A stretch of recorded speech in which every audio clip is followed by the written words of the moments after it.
Ivoiriennes, Ivoiriens, Mesdames et Messieurs, la Côte d'Ivoire a fait le choix souverain de la démocratie comme mode de transmission du pouvoir aux gouvernants.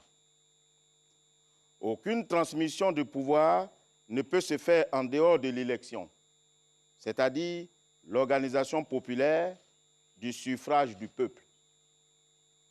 En application de ce principe et conformément aux dispositions constitutionnelles et du décret numéro 2020-633 du 19 août 2020 portant convocation du corps électoral, le 31 octobre 2020, 7 495 082 de nos compatriotes étaient appelés à exercer en toute responsabilité leurs droits civiques dans le cadre de l'élection du président de la République. Rendez-vous important et défi majeur pour la construction de la démocratie dans notre pays. Cette élection du président de la République était attendue autant par la communauté nationale qu'internationale. Ce 31 octobre était pour tous l'aboutissement de nombreux efforts consentis. C'est pourquoi je voudrais remercier le gouvernement pour les moyens conséquents mis à la disposition de la Commission électorale indépendante en donnant ainsi un sens à notre autonomie financière, comme le prévoit la Constitution. Je veux également témoigner ma sincère gratitude à la communauté internationale, notamment au système des Nations Unies qui, à travers le PNUD, a accompagné techniquement et financièrement la Commission électorale indépendante. Je n'oublie pas non plus les pays amis de la Côte d'Ivoire, ainsi que les autres organisations internationales, notamment l'Union africaine, l'Organisation internationale de la francophonie, la CEDEAO, la CENSAD, le Conseil de l'Entente, pour leur appui multiforme. Grâce aux efforts conjugués de tous, la Commission électorale indépendante a réussi un devoir républicain. Une exigence constitutionnelle, celle d'organiser l'élection du président de la République conformément à l'alinéa 2 de l'article 56 de la Constitution. À l'appel du devoir, ventre à terre, coude au corps, talons aux fesses, genoux, poitrine, nous pensons avoir répondu présent. La Commission électorale indépendante a effectivement répondu présent en mettant tout en œuvre pour que chacun de nos compatriotes qui le souhaitaient prenne part librement au vote.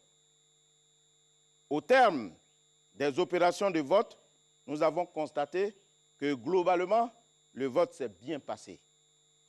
De l'avis de tous, les électeurs qui se sont rendus dans les urnes ont voté dans l'ordre et la discipline, démontrant ainsi que notre pays a gravi un échelon supplémentaire dans l'appropriation des vertus de la démocratie et du caractère sacré de la voix du peuple.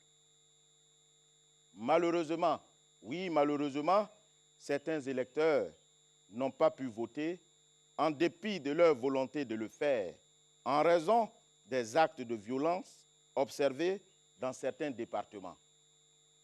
Des actes ayant entraîné des pertes en vie humaine, des destructions de locaux de la Commission électorale indépendante, des saccages de matériel électoral, de biens publics et privés. Je déplore et je condamne fermement ces violences incompréhensibles. Je voudrais m'incliner devant la mémoire des disparus, souhaiter prompt rétablissement aux blessés, adresser ma compassion émue aux personnes ayant perdu des parents ou des proches. Je voudrais par ailleurs saluer le courage des commissaires centraux, locaux et tout le personnel de la commission électorale indépendante, ainsi que les agents électoraux, pour le travail remarquable abattu. Je tiens à louer le sang-froid exceptionnel dont les forces de sécurité ont fait preuve, le courage et les initiatives heureuses prises par le corps préfectoral à l'effet d'apaiser les tensions et de permettre, dans certains cas, le déroulement ou la poursuite du processus électoral dans les zones affectées. Mes remerciements vont à l'endroit des organes de presse nationaux et internationaux qui auront été des relais efficaces et importants d'information et de sensibilisation de nos populations. Au moment où ce bilan est établi, deux sentiments contrastés m'animent. Un sentiment de peine, mais aussi et surtout un sentiment d'espoir. Ma peine se nourrit de l'impossibilité dans laquelle ont été mis certains Ivoiriens de prendre part au vote du fait des violences ci-dessus décrites. Au mépris de la Constitution qui dispose pourtant que le suffrage est universel et libre. Voter ou ne pas voter est un droit. Cette faculté constitue l'essence même du droit qui se résume à faire ou à ne pas faire. Mais quand on empêche autrui de faire ou à ne pas faire, on n'est plus dans le droit. Et là où il n'y a pas le droit, il n'y a pas la règle. Et là où il n'y a pas la règle, il y a le désordre. Et le désordre est le terreau fertile de toutes les calamités. Heureusement que ma peine s'évanouit dans l'espoir.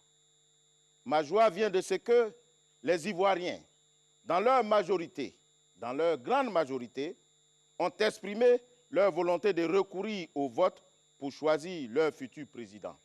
En témoignent les longues files devant les bureaux de vote depuis le lever jusqu'au coucher du jour.